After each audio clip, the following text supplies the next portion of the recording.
The beast यानी कि Brock Lesnar का आज के समरस्लैम के मेन इवेंट के बाद हो चुका है रिटर्न, और साथ ही में उन्होंने कन्फ्रंट किया था जॉन सीना को। उनको F5 मारा, और साथ ही में इनकी राइवलरी जो कि बहुत पुरानी है वो फिर से स्टार्ट होने वाली है।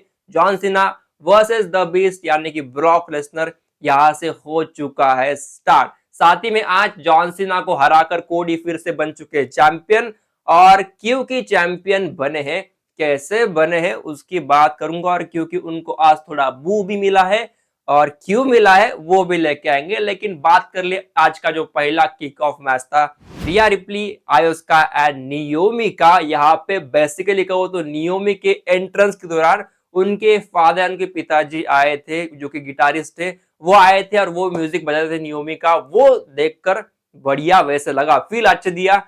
मैच की बात करूं तो मैच की स्टार्टिंग करते हैं यहां से, तो मैच दोस्तों था डेफिनेटली अच्छा, लेकिन मैच के स्टार्टिंग में ही यहाँ पे नियोमी तो रिंग साइड से भाग गई। वो बोल भाई तुम दोनों लड़ लो, मैं साइड में खड़ी हूँ, तुम दोनों का निपटने के बाद मैं आती हूँ। लेकिन यहाँ पे आयो एंड रिया ने कर लिया टीम अप और उन्होंने फेल दिया नियोमी को, लेकिन ज्यादा देर तक नहीं। नियोमी का इस वाले मैच में most of the time hand ऊपर था उनका, मतलब वही मैच चला रही थी, दिख रहा था बढ़िया। यहाँ पे सारा मैच दिखा जाए, यहाँ पे रिपटाइड लगे, यहाँ पे मूनसॉट लगे, लेकिन स्टिल एट द एंड जो हुआ वो कहानी थोड़ी मजेदार यहाँ पे लगी। एट द एंड दोस्तों यहाँ पे रिया रिप्ली ने लगा दिया यहाँ पे रिपटाइड ऑन द आयो स्काई, गई पिन करने के लिए, लेकिन पीछे से आ गए नियोमी। उन्होंने भाई यहाँ पे रिया को खींचा, उनको रोल ऑन किया, पिन किया, विन किया, और still she is the WWE world champion बन चुकी। स्टिल वही है, मुझे वही लगा था वही होगा। तो अभी चलो इसकी बात नहीं करूंगा, इसके बाद में बोलूंगा इसके बारे में, अभी फिलहाल उसकी डिटेल लेने की जरूरत है नहीं। लेकिन जीत चुकी है, और सही में यहाँ पे रिया रिप्ली वॉज शॉक कि मैं कैसे हार गई, मैं तो जीतने वाली थी। वो अपने सर पीट रही थी, वो दिखाई थी एट द लास्ट, लेकिन Naomi is still world champion. चलो आगे बढ़ते हैं, बात कर ले टैग टीम चैंपियनशिप के लिए TLC मैच था, जिसके लिए DIY थे, मोटर सिटी मशीन गन थे, स्ट्रीट प्रॉफिट, फिक्शियम, और वो अंद्रादे और फिनिक्स भी थे, और अपनी व्हाइट सिक्स तो डेफिनेटली थी। साथ ही में यहाँ पे कैंडिक्स लिरे और बी फैब का भी यहाँ पे बीच में इंटरप्शन हुआ था, जो as a tag team member तो ऑलरेडी वो है। तो उन्होंने सोचा भाई हम क्यों ना वो टैग टीम टाइटल निकाल ले और हम ही बन जाते टैग टीम चैंपियनशिप के विनर, मतलब हमारी टीम बन जाएगी अल्टीमेटली, वही उनका कहना था। मैच वाज गुड, और डेफिनेटली इस वाले मैच से पहले खबर आ गई थी कि यहाँ पे एम्बुलेंस खड़े बाहर, ताकि ये वाले मैच में जो कुछ इंजरी हो जाए वो जल्दी से निपटाई जा सके। और क्योंकि वाला मैच TLC था तो उस तरीके का इसमें मजा भी आया था। वैसे अगर मैच की शुरुआत की बात करूं, डेफिनेटली यहाँ पे सारे टैग टीम मेंबर भिड़ गए थे, और जो टेबल कहो, लैडर कहो, चेयर कहो, सब कुछ यूज कर लिया गया था।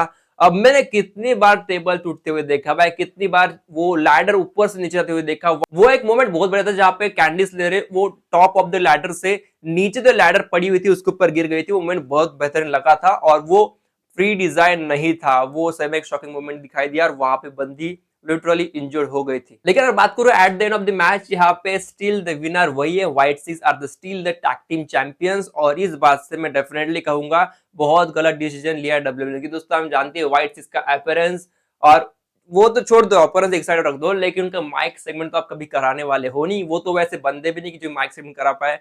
तो वही चीज है जो यहाँ से थोड़ा सा टैग टीम डिवीजन को थोड़ा पीछे बैकफुट पे डाल सकती है। ये अच्छा मौका था यहाँ पे कुछ नए अलग चीज करने के लिए, जो नहीं कर पाई है, इसकी मैं बात फिलहाल नहीं करूंगा। बढ़ते आगे बात कर ले Becky Lynch versus Lyra Valkyria का फॉर द IC चैंपियनशिप।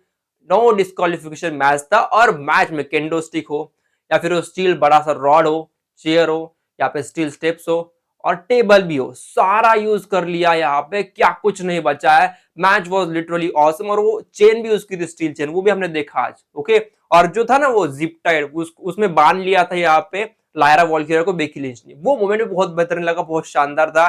उसके बाद बेकी लिंच ने तो बहुत अपर हैंड लिया था। वहां पे उनका जो हाथ था, वो वहां पे जो टर्न बकल इसके ऊपर हाथ लटका दिए थे लायरा के, और उनको केंडो स्टिक से मिड सेक्शन के ऊपर मार रही थी लगातार। वो हमले देखकर लगा भाई मुझे पुरानी याद आ गई जहाँ पे जॉनसन और रैंडेटो का मैच होता आई कुड, वैसा मुझे फील ये वाले मैच ने दिया था एट लास्ट। लेकिन मैच वाज ऑसम। तो अगर मैच के एंडिंग की बात करें तो यहाँ पे आ गई है बेली। जैसे मैंने आपको कहा था कि बेली का शायद हिल्टन के चांसेस है, जरूर हिल्टन नहीं हुआ है, लेकिन बेली फिर भी आई थी यहाँ पे बचाने को लायरा को। बचाने को नहीं कहूंगा, लेकिन अल्टीमेटली वो चाहती थी वाला मैच अच्छे से एंड हो जाए। वो चाहती थी जो यहाँ पे कर रही थी बेकी लिंच लायरा के साथ, जो कि बहुत गलत है। उनकी मुंडी डाल दिया पे स्टील चेयर में, और उसके बाद उनके ऊपर जो अनाउंसर के ऊपर हमला किया था, जो ऊपर से गिरी थी उस चेयर के ऊपर, उसका तो भाई बंदी लिटरली वाज आउट, ऐसा लग रहा था लायरा के ऊपर देखते हुए। तो बेली इसलिए आई थी, और बेली ने थोड़ा पहला बेकी को, और बेकी को पेला, स्टिल बेकी का अपर हैंड इसके ऊपर भी था, तो बेकी ने उसको बैरिकेड्स के आर पार कर दिया। इसके बाद जब यहाँ पे बेकी खड़ी थी तो उसके पीछे था टेबल, तो वहां पे लायरा कहां से पता नहीं, लेकिन लायरा आती उनके ऊपर गिर गई और वो टेबल को क्रैश कर दिया। और उसके बाद तो ऐसा लगा भी हो गया भाई, अभी शायद से बेली जीत जाएंगे, उनका हाथ भी छूट गया था। तो हो गया, अभी लग भाई चलो भाई हो जाएगा, लेकिन एट लास्ट क्या हुआ, यहाँ पे अपर हैंड था लायरा का, लेकिन गलती से यहाँ पे बेली से पंच बैठ गया लायरा के ऊपर, तो लायरा वॉज डाउन। तो यहाँ पे मैन स्लैम लगा के यहाँ पे पिन किया और जीत गई बेकी लिंच ये वाला मैच। तो मतलब इसका क्या है, सिंपल सा, कि Lyra Valkyria will not able to challenge till Becky Lynch is a champion. ये आज से पकड़ लेना, तो नहीं कर पाएंगी चैलेंज। अल्टीमेटली वैसे लगा लो कि यहाँ पे बेली बनने वाली अगली इंटरकॉन्टिनेंटल चैंपियन, वो लगभग यहाँ पे पकड़ लो सिनेरियो तय। तो मैं ये समझ नहीं पा रहा है तीनों के बीच में अब स्टोरी कब तक घुमाते रहोगे। अलग चीजें, बढ़ते हैं आगे। बाद में तो सोलो सिक्वा वर्सेस जेकब फाटू का मैच, जो कि था स्टील केज मैच, और डेफिनेटली इस वाले मैच के साइड में जो कुछ होने वाला था वो होना ही था, मतलब एमएफटीज आने वाले थे, लगभग तय था। और मैं इस बात से थोड़ा नाखुश हूँ, इस वाले मैच को समय बहुत ही कम दिया गया था, बहुत कम, लिटरली आई गेस 10 से 15 मिनट वाला मैच खत्म कर दिया, खत्म हो गया। और ये किस लिए क्या इसके जानकारी में वैसे आगे पता चल गई थी, लेकिन मैच का समय और दे सकते थे। तो देखिए अगर मैच की बात करते हैं, यहाँ पे ऑलरेडी एमएफटीज आ गए थे, तो यहाँ पे डेफिनेटली वो इंटरप्शन करने वाले थे, इंटरप्शन किया तो यहाँ पे टामा टोंगा और साथ ही में टाला टोंगा वो आ गए रिंग के अंदर। बेसिकली यहाँ पे टाला टोंगा ने अपने जो हाथ थे, मतलब जेकब फाटू के, वो सीधा बांध दिए, उनके हाथ में हथकड़ी बांध दी, और वो देखकर लगा भी चलो हो गया, अभी बंदा तो हिल नहीं पाएगा, डेफिनेटली यहाँ पे जीत जाने वाला है सोलो सिक्वा। लेकिन वैसा हो नहीं पाएगा, यहाँ पे रिंग साइड के ऊपर खड़े थे जिमी ऊसो, जिमी ऊसो ने यहाँ पे एमएफटीज को थोड़ा संभाला, लेकिन स्टिल टाला टोंगा वाज सो स्ट्रॉन्ग कि उसके आगे तो टिक नहीं पाने वाला था।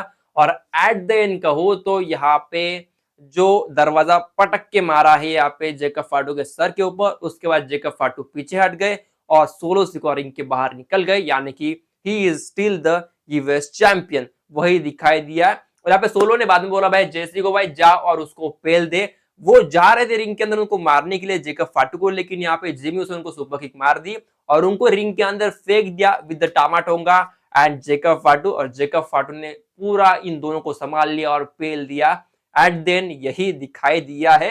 चलो जो कुछ है वो मैच था यार, क्या कहूं इसके बारे में। बढ़ते आगे बात कर ले डोमिनिक मिस्टीरियो वर्सेस एजे स्टाइल का मैच, जिसमें एजे स्टाइल की जब एंट्रेंस हो रही थी वो आ रहे थे इनसाइड द कार, और साथ ही में उनका जो कॉस्ट्यूम था, पूरे जो रिंग गियर थे एडी गरेरो जैसे, तो उनको आज वो ट्रिब्यूट दे रहे थे, क्योंकि दोस्तों आई गेस लगभग 20 से या 28 साल हो गए, लगभग 20 से 28, मुझे कंफर्म याद नहीं, लेकिन तब हुआ था वो कस्टडी का मैच डोमिनिक मिस्टीरियो के लिए, एडी वर्सेस रे मिस्टीरियो का, तो उसको ट्रिब्यूट आज दे रहे थे, एडी को दे रहे थे, तो वो आज दिखाई दे रहा था। उनका पूरा कॉस्ट्यूम और साथ में म्यूजिक भी वैसा ही था, ठीक है। तो मैच की बात कर ले, मैच के बेसिकली स्टार्ट में वही था कि डोमिनिक मिस्टीरियो भागते हुए जा रहे और वो दिखाई दे रहा था।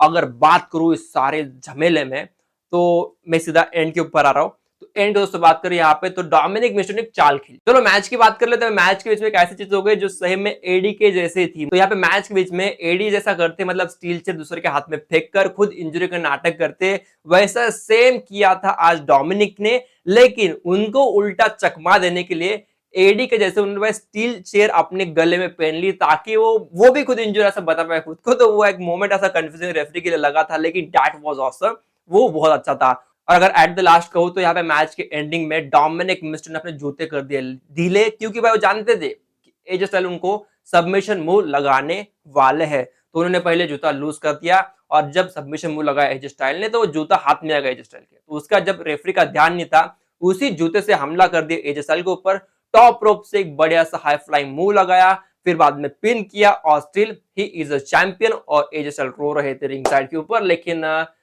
अच्छी चाल खेली भाई बंदे ने। चलो अभी बात कर लेते हैं मेन इवेंट के बारे में, John Cena versus Cody Rhodes का जो आज मैच था। और इस वाले मैच की कहानी बहुत बढ़िया थी भाई, क्योंकि दोस्तों आज जॉन सीना आया था अपने पुराने theme costume and theme appearance की तरह मतलब भागते हुए रिंग के अंदर चले गए थे, वो देखकर सभी पुराना जॉन सीना वापस आने की फील दे दिया। और साथ ही में एक और चीज, यहाँ पे मैच की स्टार्टिंग होने से पहले दोनों ने हैंडशेक किया, क्योंकि भाई ये वाला मैच बहुत अलग होने वाला था, लग भी रहा था। लेकिन कंफ्यूजन मुझे शुरुआत से था, क्या कोडी का हिल्टन होगा, तो उसकी मैं आगे बात करूंगा। वैसे तो देखिए दोस्तों, इस वाले मैच में नो डिस्क्वालिफिकेशन स्ट्रीट फाइट वाले मैच था, तो नो डिस्क्वालिफिकेशन वाली मैच थी, मजेदार कहानी थी मैच की। दोनों ने भी अपर हैंड यहाँ पे लेने की बहुत कोशिश किया, दोनों भी बहुत कोशिश कर रहे थे मैच को अपर हैंड लेने की। और जो एक मोमेंट था जहां पे जॉन सीना ने रिंग साइड के ऊपर जब गए मारने को यहाँ पे कोडी को, फिर बाद में जॉन सीना उस एलिवेटर से आते ऊपर, मतलब जब कोडी आए थे एंट्रेंस करने के लिए एलिवेटर का यूज किया था, तो उसी एलिवेटर से आते जॉन सीना, कोडी उनके खंधे के ऊपर रहते और उनको ए दे देते, मतलब एटीट्यूड एडजस्टमेंट को मार देते। और इसके बाद जब रिंग के अंदर गए तो लगा भाई अभी चलो भाई कहानी खत्म, लेकिन कोडी का स्टिल अपर हैंड था। कोडी ने भाई जॉन सीना को नीचे गिरा दिया।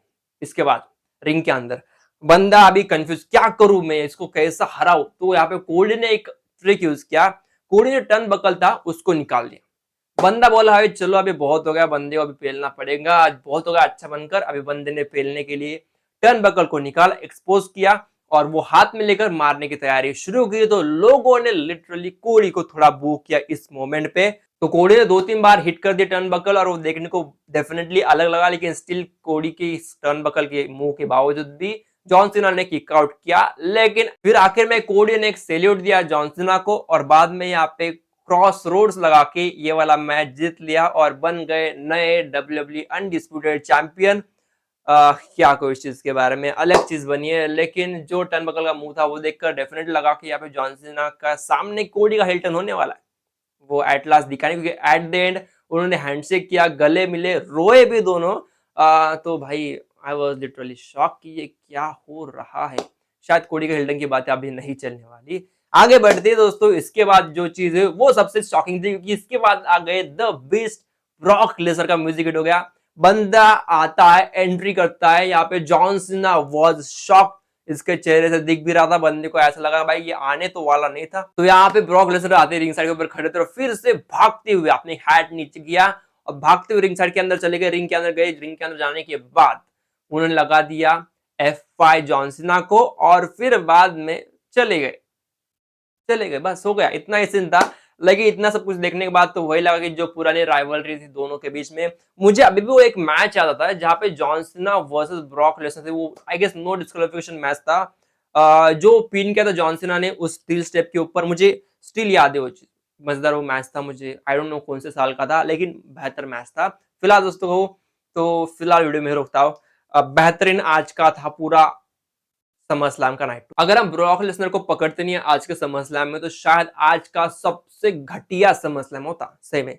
बस वो एक मोमेंट ने आज के समरस्लैम की पूरी कहानी पलट डाली, क्योंकि ये वो सबसे ट्रेंडिंग मोमेंट बना है, जो मैं आपको आज के पहले वीडियो में बता भी दिया। और क्योंकि उस वीडियो को अच्छे से अब तक व्यूज आ रहे हैं, मैंने देखा भी, तो अच्छा भी लगा मेरे लिए। तो दोस्तों मिलते हैं आज एक और वीडियो में।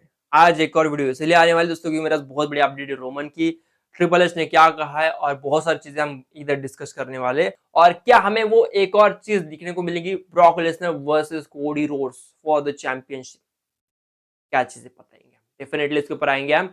फिलहाल नहीं, कल उसके बात करेंगे, कल नहीं शायद से परसों ही कराएंगे। कल तो दोस्तों हमारा रॉ है, तो उसके लिए भी स्टे ट्यून रहना, लेकिन उससे पहले आज के वीडियो के लिए स्टे ट्यून रहना, ठीक है दोस्तों। मिलते तब तक के लिए दोस्तों, बाय।